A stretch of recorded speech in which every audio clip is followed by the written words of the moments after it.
Hola, bienvenido a Punto de Quiebra, soy Luis Román, gracias por acompañarme. Hoy estaremos hablando sobre la tribulación y 7 hechos muy interesantes al respecto que serán de mucha revelación para tu vida. También te quiero invitar a la conferencia de los últimos tiempos, Tipping Point, que se llevará a cabo aquí mañana, 17 de septiembre, en la iglesia de Fellowship Church en Grapevine, Texas, muy cerca del aeropuerto aquí de Dallas. También la puedes ver en línea si te quieres conectar y también tienes un buen descuento para poder hacerlo. Tendremos grandes oradores que se unirán con el pastor Jimmy Evans para compartir mensajes oportunos sobre el fin de los tiempos. Esta conferencia será de mucho aliento, educación y edificación mientras esperamos el regreso de Cristo. Así que comencemos. ¿Qué significa la palabra tribulación? La palabra tribulación significa gran sufrimiento, angustia y una prueba severa. Esta definición son pequeñas, sencillas traducciones de lo que realmente significa la tribulación de la que habla la Biblia. Es un tema muy importante en la profecía del fin de los últimos tiempos, aunque todavía no se ha cumplido. Pero una pregunta que te puedes hacer es ¿por qué saber sobre esto y cómo afecta a mi diario vivir? La razón es porque Dios no quiere que seamos ignorantes de lo que está por venir. La profecía bíblica es para alentarnos y ayudarnos a mantener el camino correcto. Es como cuando vas en una carretera y ves un señalamiento que te dice cuidado adelante, baje su velocidad, viene una curva peligrosa, o cuando ves una señal de alto. Si no tuviéramos esos señalamientos, como en nuestra vida cotidiana, nuestra vida vial sería un caos. De hecho, cada vez que la gente hace caso omiso de los señalamientos, normalmente tenemos problemas, accidentes, gente herida, muerte, pérdida, y todo eso es lo que Dios quiere evitarnos. Y tenemos un versículo de la palabra que lo explica claramente. Lo veamos en Oseas 4:6. Dice, mi pueblo está siendo destruido porque no me conoce. Y en otra versión dice, por falta de conocimiento. La falta de conocimiento nos puede destruir. Así que el entender lo que está por venir nos da un entendimiento claro y nos anima a tomar decisiones importantes correctamente. Como por ejemplo, la decisión de vivir para Jesús o no, o la decisión de los principios morales en nuestra vida y sus beneficios y consecuencias. Todo tiene un principio y un fin excepto Dios, y este mundo tiene un principio y un fin. Y quizá nunca nos imaginamos que tú y yo estaríamos viviendo en este final. En el mundo todo final trae tristeza, pero en el reino de Dios el final es un final feliz. Entonces la pregunta es, ¿cómo debemos de vivir nuestra vida cuando tenemos este conocimiento sobre los últimos tiempos?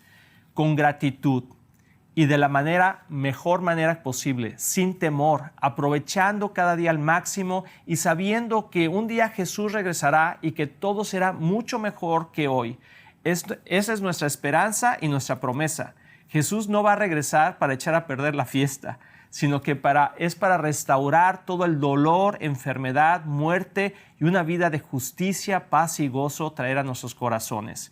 Así que con este entendimiento, ahora veamos algunos de los detalles importantes de la Biblia sobre la tribulación. Veamos el primero. Es un periodo de 7 años al final de esta era que estamos viviendo y que es el peor tiempo de la historia de la humanidad. El libro de Daniel en la Biblia es uno de los libros más proféticos sobre los últimos tiempos y nos explica claramente cómo sucede todo esto. Vamos a leerlo. El ángel Gabriel está hablando a Daniel. En Daniel 9:24 al 27 dice, un periodo de 70 conjuntos de 7 se ha decretado para tu pueblo y tu ciudad santa para poner fin a la rebelión, para terminar con su pecado, para obtener perdón por su culpa, para traer justicia eterna, para confirmar la visión profética y para ungir el lugar santísimo. Ahora escucha y entiende, pasarán 7 conjuntos de 7 más 72 conjuntos de 7 desde el momento en que se dé la orden de reconstruir Jerusalén hasta que venga un gobernante, el ungido, está hablando de Jesús. Jerusalén será reconstruida con calles y fuertes defensas a pesar de los tiempos peligrosos. Después de este periodo de 72 conjuntos de 7, matarán al ungido sin que parezca haber logrado nada. Y surgirá un gobernante cuyo ejército destruirá la ciudad y el templo. El fin llegará con una inundación, guerra y la miseria que acarrea. Está decretado desde ese momento hasta el fin. El gobernante firmará un tratado, aquí está hablando del anticristo, con el pueblo por un periodo de un conjunto de 7. Pero al cumplirse la mitad de ese tiempo, pondrá fin a los sacrificios y a las ofrendas como punto culminante de todos sus terribles actos. Colocará un objeto sacrilegio que causa profanación hasta que el destino decretado para este profanador finalmente caiga sobre él. La palabra semana, proféticamente en el libro de Daniel, significa 7 años. Semana de años. Entonces lo que está hablando son 490 años en total, en todo lo que estaba diciendo, y el propósito de esos 490 años es específicamente para el pueblo judío y la ciudad de Jerusalén, para terminar la injusticia y poner fin al pecado y expirar la iniquidad, para traer la justicia perdurable y sellar la visión de la profecía y ungir al santo de los santos. Entonces esto se divide en 3 partes. 7 semanas, que son 49 años, y luego 62 semanas de 7, que son 434 años, y una semana de 7 años, que son los 490 años. Pero los primeros 483 años ya se cumplieron literalmente con exactitud desde el momento en que alrededor del año 445 a.C. se permitió a los judíos regresar del exilio que habían estado en Babilonia a Jerusalén y reconstruir la ciudad y el templo hasta que Jesús fue crucificado alrededor del año 32 después de que Cristo nació. Pero los últimos 7 años aún no se han cumplido y eso es la tribulación. Entonces vamos a continuar con esos 7 puntos y el segundo punto es que la tribulación comienza con la confirmación de un pacto o un tratado entre el anticristo e Israel. En Daniel 9, 26, 27 dice, después de este periodo de 62 conjuntos de 7, matarán al ungido sin que parezca haber logrado nada y surgirá un gobernante cuyos ejércitos destruirán la ciudad y el templo y el fin llegará con una inundación, guerra y la miseria que acarrea. Está decretada desde ese momento hasta el fin. El gobernante firmará, aquí está lo que está empezando, los 7 años, firmará un tratado con el pueblo de Israel por un periodo de un conjunto de 7. Pero al cumplirse la mitad de este tiempo, o sea, 3 años y medio, pondrá fin a los sacrificios y a las ofrendas como punto culminante de todos sus terribles actos. Colocará un objeto sacrílego que causa profanación hasta que el destino decretado para este profanador finalmente caiga sobre él.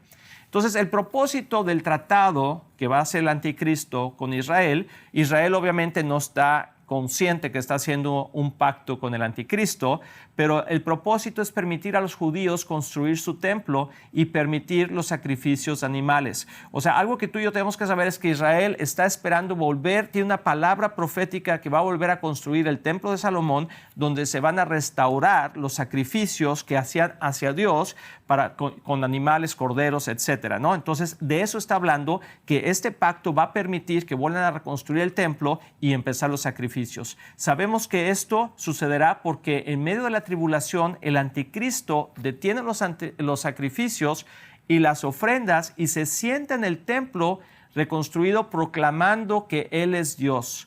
Esa es la abominación de la desolación de la que hablaron Daniel, Jesús y el apóstol Pablo. Quiero hacer una pausa aquí porque creo que es importante entender que los judíos están listos para reconstruir el templo de Salomón.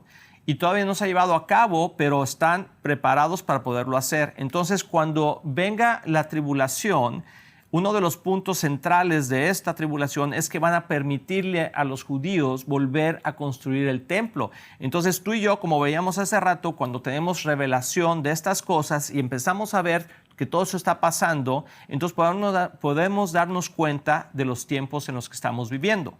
En 2 de Tesalonicenses 2, 3 y 4 dice lo siguiente: no se dejen engañar por lo que dicen, pues aquel día no vendrá hasta que haya una gran rebelión contra Dios. ¿Qué día? El día de la tribulación, el día que el anticristo se rebele contra Dios. Y dice, y se dé a conocer el hombre de anarquía, o sea, el anticristo, aquel que trae destrucción, se exaltará a sí mismo y se opondrá a todo lo que la gente llame Dios. Lo estamos viendo en estos momentos como el anticristo está en contra de todo lo que se llame Dios, y por eso está hablando aquí que se exaltará a sí mismo y se opondrá a toda la gente y todo lo que tenga que ver con Dios y cada objeto de culto. Incluso se sentará en el templo de Dios y afirmará que él mismo es Dios. Imagínate cuando eso suceda. También dice en el punto número 3 que estamos hablando el día de hoy, dice que la tribulación se divide en 2 periodos de 3 años y medio. La primera mitad es caracterizada por el comienzo del juicio y el ascenso del anticristo y el misterio de los 2 testigos.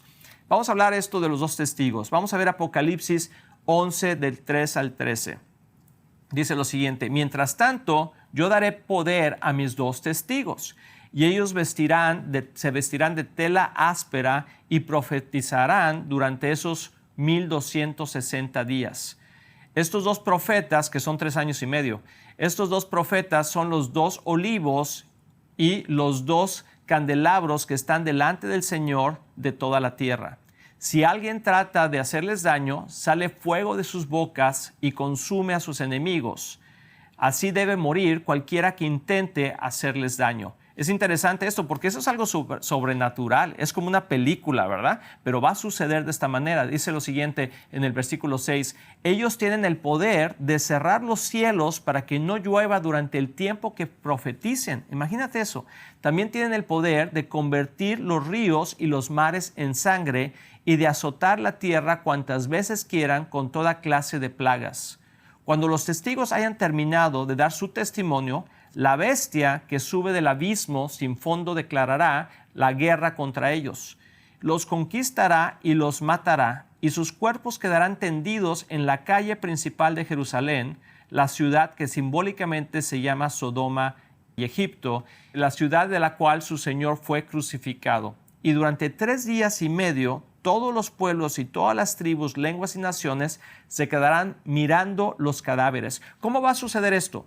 Eso va a suceder con todo lo que tenemos ahorita, toda la tecnología que tenemos, con los teléfonos. Podemos ver lo que está pasando en otra parte del mundo y todo el mundo se puede enterar en el mismo momento, ¿verdad? Dice, y fíjate lo que dice aquí, a nadie se le permitirá enterrarlos. O sea, van a estar 3 días ahí tirados, ¿verdad? Los que pertenecen a este mundo, por ejemplo, se van a alegrar y se harán regalos unos a otros para celebrar la muerte de los 2 profetas que los habían atormentado. Porque durante todos estos años, esos 3 años y medio que los profetas están hablando el testimonio de Jesús, están incomodando al mundo y al anticristo. Y entonces cuando ellos son muertos, obviamente que el mundo que no conoce a Dios se va a alegrar por lo que sucedió.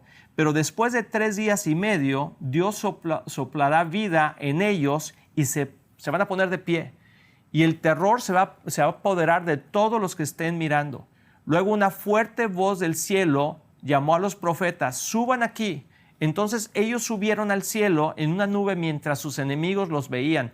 Quiero explicarte esto. Imagínate, o sea, van a estar ahí profetizando 3 años y medio, nadie les puede hacer daño. Dicen que posiblemente van a estar a la entrada del templo, donde no van a poder tocar el templo del Señor mientras lo están construyendo, mientras están los sacrificios, pero va a haber tal rebeldía contra ellos que los van a atacar. Sube la bestia, mueren y están 3 días y medio. Se hace una celebración porque por fin esos 2 hombres que han estado profetizando juicio sobre el mundo han muerto. La gente yo creo que piensan que están locos, ¿verdad? Y entonces, ¿qué sucede? Que después de 3 días y medio son levantados a la vida y entonces la gente se queda impactada, hay un terror por toda la tierra y luego una voz del cielo los llama a que suban al cielo y todos los enemigos, o sea, imagínate, todo el mundo a través de los medios sociales, a través de las redes sociales, van a estar viendo cómo se van yendo hacia el cielo, ¿verdad? En ese mismo momento, versículo 13, hubo un gran terremoto que destruyó la 10ª parte de la ciudad. Estamos hablando de cosas muy trágicas, ¿verdad? Dice, murieron 7,000 personas en el terremoto y todos los demás quedaron aterrorizados y le dieron la gloria al Dios del cielo.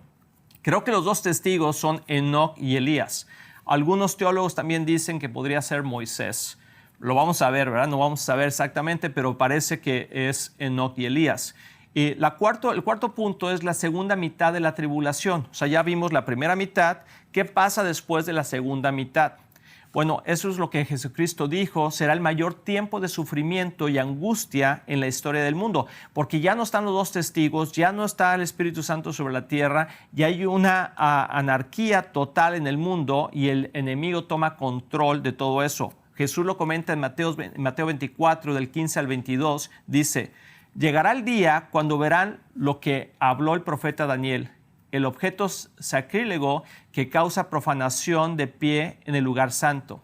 Entonces los que estén en Judea huyan a las colinas. Las personas que estén en la azotea no bajen a la casa para empacar. La persona que esté en el campo no regrese para buscar un abrigo. Qué terribles serán esos días para las mujeres embarazadas y para las madres que amamantan. Y oren para que la huida no sea en invierno o en día de descanso, pues habrá más angustia que en cualquier otro momento desde el principio del mundo, y jamás habrá una angustia tan grande. De hecho, a menos que se acorte ese tiempo de calamidad, ni una sola persona sobrevivirá, pero se acortará para el bien de los elegidos de Dios. Durante el tiempo de la tribulación, la iglesia ya no está aquí, pero durante todo ese tiempo hay un gran avivamiento de personas que voltean su corazón a Dios al ver todo lo que está sucediendo y al ver quizá estos programas, ¿verdad?, que van a estar ahí grabados y toda la información y la palabra misma de Dios, donde está explicando lo que está pasando, y van a decir, este hombre es el anticristo. Era verdad lo que me habían dicho en la iglesia, era verdad lo que me dijo mi cuñado, mi tía, mi papá. Y entonces muchos van a voltear su corazón a Dios y va a haber un avivamiento bastante grande. Durante ese tiempo, el anticristo gobierna la tierra con un puño de hierro y él controla todo el comercio y no se puede comprar o vender sin tomar su marca. O sea, quiere decir que millones de creyentes serán martirizados durante ese tiempo porque se niegan a adorarle y a tomar la marca. Va a ser un tiempo difícil para todos los creyentes que no tomaron la decisión o que son nuevos creyentes después de que empezó la tribulación. Número 5. La tribulación es la ira de Dios siendo derramada sobre un mundo que se ha rebelado contra Dios. Antes de leerte esta escritura, quiero explicarte que el corazón de Dios, ¿verdad? En Juan 3, 16 y 17 dice que de tal manera Dios amó al mundo que envió a su Hijo unigénito para que todo el que crea en Él no se pierda, mas tenga vida eterna. Y luego dice en el versículo 17 que él no envió a su Hijo para condenar al mundo, sino para salvarlo. Entonces, cuando leemos esto, que la ira de Dios va a caer y que dices, oye, qué tremendo, pero no nos olvidemos que Dios nos ha dado grandes oportunidades para creer en Él y para creer en su Hijo Jesucristo y para librarnos de toda esta calamidad que viene. Apocalipsis 6, 15 y 17 dice, entonces todo el mundo, los reyes de la tierra, los gobernantes, los generales, los ricos y poderosos, todo esclavo y hombre libre, se escondió en las cuevas y entre las rocas de las montañas y gritaban a las montañas y a las rocas, caigan sobre nosotros y escondámonos del rostro de aquel que se sienta en el trono, o sea, de Dios mismo, ¿verdad? Y de la ira del Cordero, de Jesús, porque ha llegado el gran día de su ira y ¿quién podrá sobrevivir? Voy a leer otro versículo, Apocalipsis 6, 7 y 8 dice, cuando el Cordero rompió el cuarto sello, oí que el cuarto ser viviente decía, ven. Levanté la vista y vi un caballo de color verde pálido. El jinete se llamaba Muerte y su compañero era la Tumba. A estos dos se les dio autoridad sobre una cuarta parte de la tierra para matar con espada, con hambre y con enfermedad y con animales salvajes. Apocalipsis 9:18 dice, la tercera parte de toda la gente de la tierra murió a causa de estas tres plagas, el fuego y el humo y el azufre ardiente que salían de la boca de los caballos. Y eso posiblemente son aviones de guerra, son tanques de guerra y están saliendo cohetes y están saliendo proyectiles, ¿verdad?, que de sus bocas. Juan, el apóstol Juan, que escribió Apocalipsis, quizá no tiene una revelación total que eran esas cosas y lo puso como unos caballos. Pero vemos en esos 3 versos del libro de Apocalipsis que más de la mitad de la humanidad es aniquilada. Hay 13 capítulos. Escucha esto. Ahorita leímos 3 versículos, pero hay 13 capítulos sobre la tribulación que están llenos de juicio, de tormento y de muerte. Aquí hay una señal muy clara de lo que está diciendo. Cuidado, regresa a Dios. no sigas por el camino de la perdición. Dios no quiere que esto te pase a ti o a mí, pero como siempre muchos ignorarán esta advertencia. Como dije al principio, Dios nos está poniendo señalamientos. Entonces la palabra profética, porque podemos decir, bueno, esto está terrible, ¿por qué va a pasar esto? Pero recuerda que el mundo ha estado bajo la maldición del pecado durante muchos años y que tiene un término y que Jesús va a venir pronto para poder restaurar eso.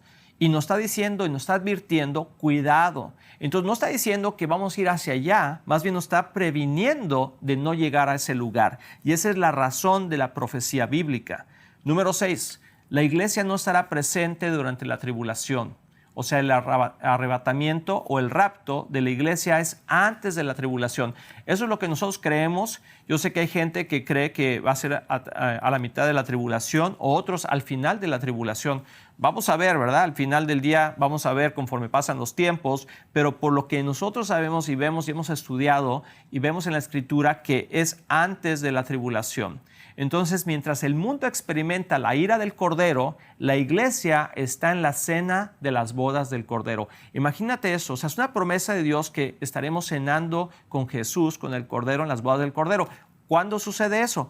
Pues sucede exactamente antes de que empiece la tribulación y lleva 7 años. En ambos eventos son los últimos 7 años. Vamos a ver 1 Tesalonicenses del 1 del 9 al 10, dice: pues no dejen de hablar de la maravillosa bienvenida que ustedes nos dieron y de cómo se apartaron de los ídolos para servir a Dios, al Dios vivo y verdadero. También comentan cómo ustedes esperan con ansias la venida desde el cielo del Hijo de Dios, Jesús, a quien Dios levantó de los muertos y es quien nos rescata de los horrores del juicio venidero. ¿Cuál juicio venidero? La ira del Cordero. Entonces está hablando aquí que Jesús viene por su iglesia antes del juicio venidero. 1 Tesalonicenses 5:9 dice: pues Dios escogió salvarnos por medio de nuestro Señor Jesucristo y no derramar su enojo sobre nosotros. Y en otra traducción dice su ira. ¿Cuál ira? La ira del Cordero que estábamos viendo en Apocalipsis. 2 Tesalonicenses 2:6 al 8. Y ustedes saben qué es lo que lo detiene, porque solo puede darse a conocer cuando llegue su momento. Está hablando del anticristo. Pues esa anarquía ya está en marcha en forma secreta y permanecerá secreta hasta que la que lo detiene se quite del medio. ¿Qué es lo que lo detiene? El Espíritu Santo, la iglesia misma.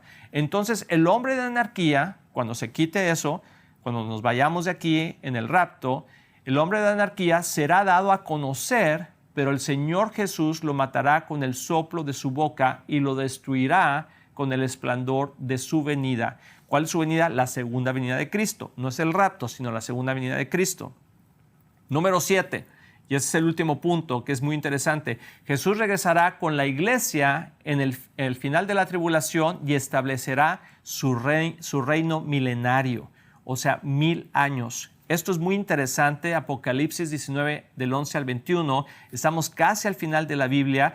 Dice: el jinete sobre el caballo blanco. Está hablando de Jesús. Entonces vi en el cielo abierto y había allí un caballo blanco. Su jinete se llamaba Fiel y Verdadero, porque juzga con rectitud y hace la guerra justa. Sus ojos eran como llamas de fuego y llevaba muchas coronas en la cabeza. Tenía escrito un nombre que nadie entendía excepto él mismo. Llevaba puesta una túnica bañada de sangre y su título era La Palabra de Dios.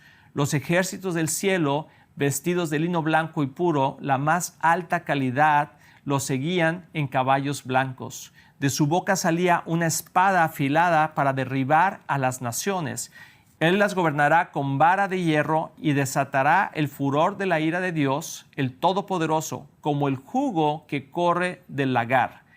En la túnica, a la altura del muslo, estaba escrito el título Rey de Reyes y Señor de Señores. Después vi a un ángel parado en el sol que les gritaba a los buitres que volaban en lo alto de los cielos: vengan, reúnanse para el gran banquete que Dios les ha preparado. Vengan y coman la carne de los reyes, los generales y los fuertes guerreros, la de los caballos y sus jinetes, y la de toda la humanidad, tanto esclavos como libres, tanto pequeños como grandes. Después vi a la bestia y a los reyes del mundo y sus ejércitos, todos reunidos para luchar contra el que está sentado en el caballo y contra su ejército. Y la bestia fue capturada, y junto con ella el falso profeta, que hacía grandes milagros en nombre de la bestia, milagros que engañaban a todos los que habían aceptado la marca de la bestia y adoraban su estatua. Tanto la bestia como el falso profeta fueron lanzados vivos al lago de fuego que arde con azufre. Todo su ejército fue aniquilado por la espada afilada que salía de la boca que montaba el del caballo blanco. Y todos los buitres devoraron los cuerpos muertos hasta hartarse. ¡Wow! Esa palabra está muy fuerte, pero nos da un panorama claro de lo que va a suceder cuando Jesús regrese en su segunda venida. Dice, al comienzo de la tribulación, podemos decir entonces que la iglesia será arrebatada para estar con Jesús en la cena de las bodas del Cordero. Al final de la tribulación, regresamos con Jesús, o sea, ya como su esposa, y gobernamos y reinamos con Él por 1000 años en la tierra y luego por toda la eternidad. Algo que leí hace ratito en Apocalipsis, no sé si te diste cuenta, que dice que viene en un manto bañado de sangre y que dice la palabra de Dios. ¿Tú sabías eso, que Jesús es la misma palabra de Dios? En Juan, ¿verdad? Dice que el verbo se hizo carne, y a eso se está refiriendo. Qué gran revelación, eso me impacta mucho porque lo está reafirmando en su venida cuando Jesús regrese. Leamos Apocalipsis 20 del 4 al 6. Dice, después vi tronos y los que estaban sentados en ellos habían recibido autoridad para juzgar. Vi las almas de aquellos que habían sido decapitados por dar testimonio acerca de Jesús y proclamar la palabra de Dios. Ellos no habían adorado a la bestia ni a su estatua. Y está hablando de los hombres y mujeres que se convertirán durante el tiempo de la tribulación y que no aceptaron la marca de la bestia, ni habían aceptado su marca en la frente o en las manos. Volvieron a la vida y reinaron con Cristo durante 1000 años. Eso es fascinante. Eso es algo que vamos a experimentar. Entonces, cuando pensamos en los últimos tiempos, no pensemos en todas las cosas terribles que van a pasar, porque eso no es lo que Dios quiere para nosotros y para todos los que creemos en Él, sino más bien que veamos que vamos a estar en las bodas del Cordero con el Señor y luego regresaremos con Él y reinaremos durante 1000 años. ¿Cómo será eso? No lo sé, pero es algo fascinante. Esta es la primera resurrección, versículo 5. El resto de los muertos no volvieron a la vida hasta que se cumplieron los 1000 años. Benditos y santos son aquellos que forman parte de la primera resurrección, porque la segunda muerte no tiene ningún poder sobre ellos, sino que serán sacerdotes de Dios y de Cristo y reinarán con ellos durante los 1000 años. Entonces, concluyendo, vemos que estos 7 puntos sobre la tribulación se concluyen en estos 2 puntos básicamente. Los creyentes y los no creyentes. Los creyentes vamos a experimentar el rapto, vamos a estar en las cenas del Cordero durante estos 7 años y luego vamos a venir y tener el milenio, reinar con Cristo 1000 años y toda la eternidad con Jesús en la Nueva Jerusalén. Eso es lo que nos espera a nosotros y a todos los que hemos puesto nuestra confianza en Jesús. Para los incrédulos o la gente que ha rechazado a Jesús, lamentablemente van a experimentar la tribulación, la muerte, o van a vivir en el milenio bajo el gobierno de Jesús y van a experimentar la eternidad en el infierno, que fue en otro programa que ya explicamos que realmente sí existe el infierno. Qué interesante información, y gracias a Dios sabemos qué está por suceder para poder vivir una vida diferente. Mientras tanto, ¿qué hacemos? Haz tu vida normal. Vívela, estudia, cásate, viaja, trabaja, cómprate una casa, un carro, ve a la iglesia, haz obras para el Señor, vive una vida para Él, pero siempre con el entendimiento de que Jesús viene pronto y trae su recompensa junto con Él. Y tú y yo queremos esa recompensa. Así que compartamos estas 7 cosas sobre la tribulación con nuestros amigos y familiares, no para infundir temor, sino para guiarlos a Jesús. Recuerda que cada vez que te hablo de este programa en Punto de Quiebra es para animarte. Este no es un programa de malas noticias, es un programa que explica lo que está pasando hoy en el mundo y cómo entenderlo de acuerdo a la profecía bíblica y estar preparados para lo que está por venir. Espero que este programa haya traído revelación y esperanza a tu vida. Recuerda que puedes ser un suscriptor, un miembro, por $7 a puntodequiebra.com o $77 al año, y puedes cancelar cuando quieras. En esta sección tienes acceso a artículos durante la semana, muy interesantes los artículos, noticias relevantes conforme a los últimos tiempos y nuestra sección de preguntas y respuestas. Y también tienes toda la información en inglés si eres miembro. También te recuerdo de la conferencia que ya es mañana de los últimos tiempos de Tipping Point, que se llevará a cabo este 17 de septiembre del 2022 aquí en la ciudad de Dallas. Toda la información ya la dimos, puedes verla ahí abajo. Puedes escoger el código para poder comprar boletos a un descuento especial si eres miembro. Como miembro, utilízalo para que puedas invitar a otros amigos. Gracias por ver este programa, compártelo ya que Jesús viene pronto y nos vemos en la próxima.